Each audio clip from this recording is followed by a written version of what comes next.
నా మీద జరిగిన అటాక్కి మినిస్టర్ మనుషులకి సంబంధం ఉందని తెలుసుకోవడానికి నాకు పెద్ద టైం పట్టలేదు. ఎందుకంటే డాక్ కెనాల్లో అన్ని కుక్కల డీటెయిల్స్ ఉన్నాయి కానీ లక్ష్మి డీటెయిల్స్ లేవు.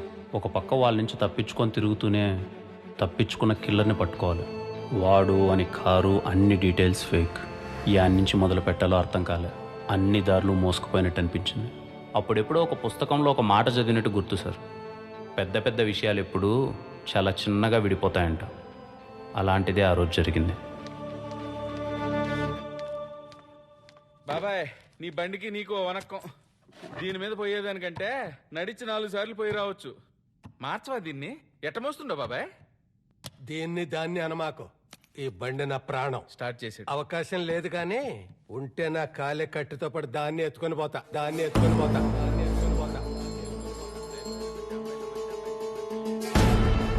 ఏమన్నావు బాబాయ్?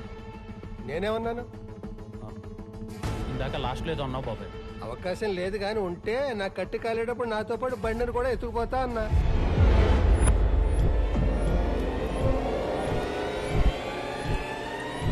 నీకు అర్థమయ్యేలా చెప్పాలంటే నా ప్రాణం పోయేటప్పుడు నాతో తీసుకెళ్లేది ఇది.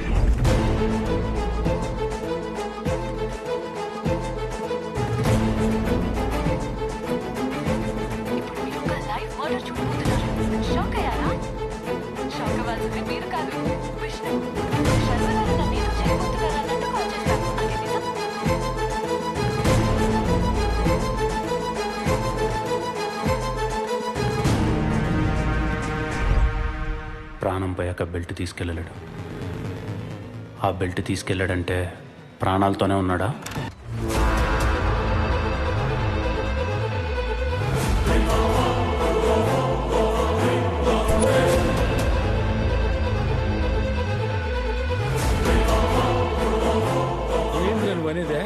శర్మగాడు ఖచ్చితంగా బతికే ఉన్నాడు మామ. ఎట్రా? చిన్న కామన్ సెన్స్ మామ. మనం ఊరికి వెళ్ళేటప్పుడు మనకు అవసరమైన మాత్రమే తీసుకెళ్తాం. తిరిగి రామని తెలిసినప్పుడే ఇంపార్టెంట్వి తీసుకెళ్తాం. ఆ బెల్ట్ వాడికి చాలా సెంటిమెంట్ మామ. ఖచ్చితంగా వాడే తీసుకెళ్ళాడు. ఆ రోజు దర్శనం అని కలిసినప్పుడు ఆ ఇంట్లో ఏదో జరిగింది. మనకు తెలియని శర్మ బతికే ఉన్నాడు. ఆడేమ్మా, ఆడి మరణ శాసనాన్ని వాడే రాసుకున్నాడు.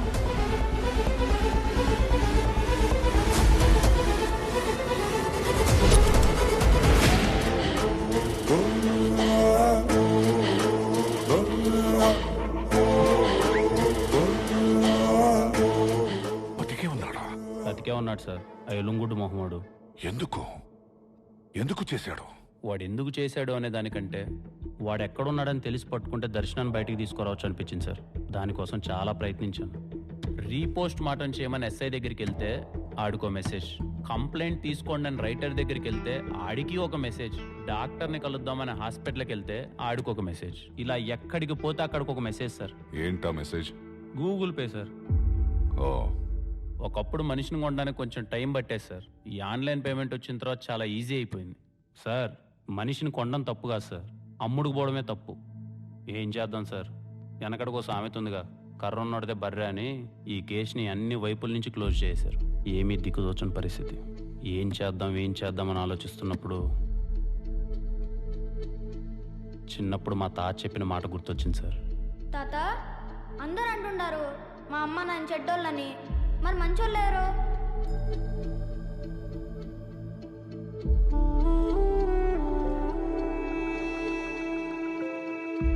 మంచి చెడు అనేవే కేవలం సందర్భాలబ్బా. వాటికి నువ్వెట్టా రియాక్ట్ అవుతావు అన్న దాన్ని బట్టే ఉంటది, అంతే. అయినా నీకు విషయం చెప్పనా, చెడనేది చాలా తొందరగా స్ప్రెడ్ అయ్యి ఒక్కడ ఆగిపోతుంది. అదే మంచి స్ప్రెడ్ అవడానికి టైం పడుతుంది. ఒక్కసారి అయ్యిందో ఆగదు. నాకేదో తోచిన సాయం ఎక్కడున్నా ఒకరికో ఇద్దరికో చేసినట్టున్నాను. కానీ నేను పిలవగానే నా కోసం ఇంతమంది వచ్చినందుకు చాలా సంతోషంగా ఉంది. ఈరోజు నా రిక్వెస్ట్ మిమ్మల్ని అడిగే ముందు నా జీవితంలో జరిగిన ఒక సంఘటన మీతో షేర్ చేసుకోవాలి. నాకు సినిమాలంటే చాలా ఇష్టం. మీ అందరిలాగే నేను చిరంజీవి గారి అభిమానిని. నా ఫ్రెండ్ ఒకడు ఆయన సినిమాకి అసిస్టెంట్ డైరెక్టర్గా పనిచేస్తుండడం వల్ల వాడు పండగకి ఇంటికి వస్తే వాడు ఫోన్లో ఆయన నెంబర్ చూశాను. చూడగానే ఏదో తెలియని వైబ్రేషన్. అప్పుడు సరదాగా నాకు ఒక ఆలోచన వచ్చి చిరంజీవి గారు పక్క నెంబర్ ఎవరిదే ఉంటుందబ్బా అని కాల్ చేశాను. ఎవరో ఈస్ట్ గోదావరి స్వామి గారంట. కాల్ లిఫ్ట్ చేశాడు. ఆయనతో సరదాగా మాటలు కలిపి, ఏంటి సార్ మీకు చిరంజీవి గారు అంటే ఇష్టమా అని అడిగాను. అదేంటండి అలా అడుగుతారు, నేను మెగాస్టార్ గారి అభిమాని అన్నాడు. ఏంటండి ఏమైనా అవకాశం వస్తే ఆయనతో ఫోన్లో మాట్లాడతారా అని అడిగాను. అయ్యో మాట్లాడతానండి, మీ దగ్గర ఏమైనా నెంబర్ ఉంటే ఇవ్వండి అన్నారు. ఆయనకి తెలియని విషయం ఏంటంటే ఆయన పక్క నెంబరే చిరంజీవి గారు. ఈస్ట్ గోదావరిలో స్వామి గారు ఎక్కడ, మెగాస్టార్ చిరంజీవి గారు ఎక్కడ? ఎంత అందంగా ఉంది కదా ఈ కాన్సెప్ట్. ఇలాంటి అందమైన కాన్సెప్ట్తోనే నా జీవితంలోకి వచ్చింది దర్శనం. మీరందరూ చూసే ఉంటారు, ప్రాంక్ వీడియో చేసి ఒకరిని చంపి జైల్లో కూర్చొని ఉంది. కానీ చచ్చిపోయినాడు మాత్రం యాడో దూరంగా మన మధ్యలోనే ఉన్నాడు. వాడి చావుని వాడు జాగ్రత్తగా ప్లాన్ చేసుకొని ఒక అమాయకురాలైన అమ్మాయిని ఇరికించి వెళ్ళిపోయాడు. ప్రూవ్ చేసే పరిస్థితి లేదు. దూరంగా ఉన్న వాడిని సింపుల్గా రీచ్ అవ్వాలంటే మీరందరూ నాకు హెల్ప్ చేయాలి. ఇప్పుడు నేను చేస్తున్న ఈ వీడియోని మీరందరూ షేర్ చేయాలి. అలానే మీ కాంటాక్ట్లో ఉన్న అన్ని నెంబర్లకి షేర్ చేయాల్సిన అవసరం లేదు. మీ పక్క నెంబర్లకు షేర్ చేస్తే చాలు. ఎందుకంటే ప్రపంచంలోనే అన్నిటికన్నా పవర్ఫుల్ రియాక్షన్ చైన్ రియాక్షన్. మీ నెంబర్ పక్కన ఏ సీఎంఓ, పిఎంఓ, సచినో, ధోనినో, power star, icon star, rebel star కూడా ఉండొచ్చు. అలాంటి వాళ్ళలో ఒక్కరికి ఈ వీడియో రీచ్ అయినా చాలా మందికి రీచ్ అవుతుంది. ఆ అమ్మాయికి న్యాయం చాలా త్వరగా జరుగుతుంది. ఈ విషయంలో మీ అందరి సపోర్ట్ నాకు కావాలి. అది కాదు విష్ణు, మేము ఇక్కడ 100 మంది డిఫరెంట్ పీపుల్ ఉన్నాం. మేమందరం షేర్ చేసి ఒక 200 మందికి రీచ్ అవుతుంది. వాళ్ళందరూ షేర్ చేసి ఒక 400 మెంబర్స్కి రీచ్ అవుతుంది. Is it possible? Anything is possible in India brother. 5 గంటలకి చప్పట్లు కొట్టమంటే అందరం కలిసి కొట్టాం. 9 గంటలకి దీపాలు వెలిగించమంటే ఇంటిల్లపాది కలిసి వెలిగించాం. అది పిఎం చెప్పాడు బాస్. అడిగింది పిఎంఆ, సీఎంఆ, కామన్ మ్యాన్ అని చూడరు. అడిగిన దాంట్లో జెన్యూనిటీ ఉందా లేదా అని చూస్తారు. అయినా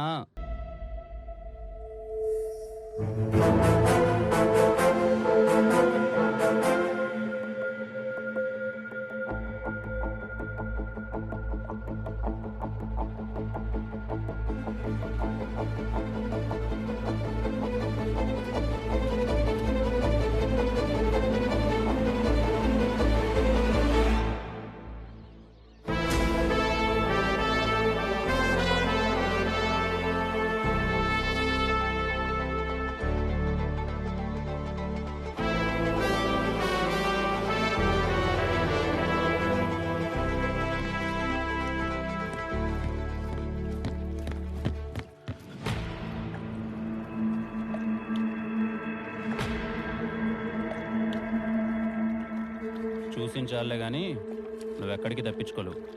దా కూర్చొని మాట్లాడుకుందాం.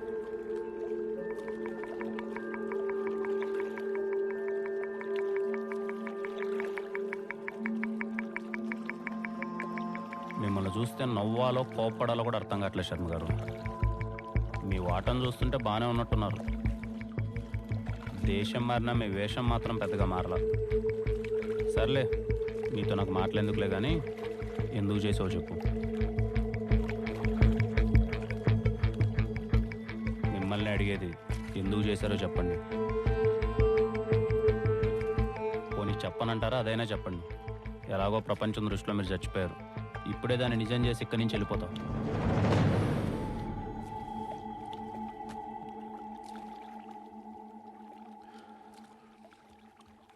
ఎందుకు చేయాల్సి వచ్చిందో అడుగు. ప్రపంచంలో ప్రతి మనిషికి ఒక రిటైర్మెంట్ కళ ఉంటుంది. అలాగే నాకు ఉండేది. ఆ కళ కోసం కష్టపడి పని చేయాలనుకున్నాను. కానీ కష్టపడి వేసే ప్రతి అడుగులో నమ్మక ద్రోహం. ఎంతమంది నన్ను నమ్మించి మోసం చేసినా తప్పు నాలోనే అనుకున్నా, కానీ నమ్మకాన్ని మాత్రం ఎప్పుడు వదలలేదు. అలా నా కళలన్నీ కోల్పోయిన నేను బతకడం కోసం ఆ సిఆర్ గారి దగ్గర పనిలో చేరాను. ఆ ఇంట్లోనే లక్ష్మి పరిచయం అయింది. మెల్లగా దానికి నేను అలవాటు పడిపోయాను. మనుషుల మీద నమ్మకం కోల్పోయిన నాకు లక్ష్మి మీద నమ్మకం కలిగింది. నా ప్రతి ఎమోషన్ని దాంతో షేర్ చేసుకునేవాడిని. అప్పుడప్పుడు మా ఓనర్కి దూరం నుంచి చూస్తే 2 కుక్కల్లా కనపడేటోళ్ళు. అలాంటిది ఒకరోజు, ఏంటి సార్, మన లక్ష్మి చనిపోయింది సార్. ఇంపార్టెంట్ మీటింగ్ లో ఉంటే కుక్క చచ్చిపోయిందని ఫోన్ చేస్తావా? పెట్టే ఫోన్, ఇడియట్.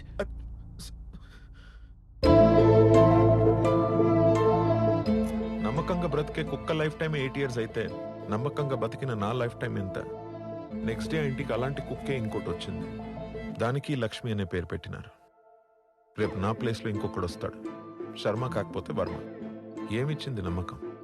ఆ క్షణం నన్ను నమ్మక ద్రోహం చేసిన వాళ్ళందరూ నా చుట్టూ చేరి ఎగతాళి చేస్తున్నట్టు అనిపించింది. ఇంకా అక్కడి నుంచి నేనులా ఉండలేకపోయాను. ఇంతలో పొలిటికల్ ఎంట్రీ ఇచ్చాడు ఆ సిఆర్ గారు. ఐటీ రేట్స్కి భయపడి నా ఐడెంటిటీ పూర్తిగా మార్చి ఒక డాగ్ కెనల్ పెట్టించాడు.